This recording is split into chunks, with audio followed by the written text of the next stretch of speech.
तो दोस्तों भोजपुरी इंडस्ट्री से एक और बड़ी खबर निकल कर आ रहा है सामने। जी हाँ दोस्तों, आप लोग को बताना चाहूँगा कि खेसारी लाल यादव जी का जो गाना है, एक गाने को रिलीज़ किया गया है जिस गाने का नाम है बिहार में हुई।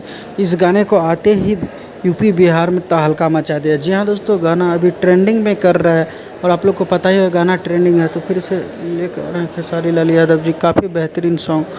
तो उसी सॉन्ग के बारे में बात करेंगे। तो जी हाँ दोस्तों, वे म्यूजिक के ऑफिशियल यूट्यूब चैनल के द्वारा गाने को रिलीज़ किए जाएंगे, जो कि काफ़ी बेहतरीन गाना हो सकता है साबित। इस साल में जितने भी गाने होंगे खेसारी लाल यादव जी का, सब बैक टू बैक हिट होंगे। तो वीडियो पसंद आती है तो वीडियो को लाइक और चैनल को सब्सक्राइब कर लीजिए, साथ ही बेल आइकन दबा दीजिए ताकि भोजपुरी से रिलेटेड हर एक खबर सबसे पहले देखने को मिलेगा। धन्यवाद दोस्तों, मिलते हैं फिर से नेक्स्ट वीडियो में।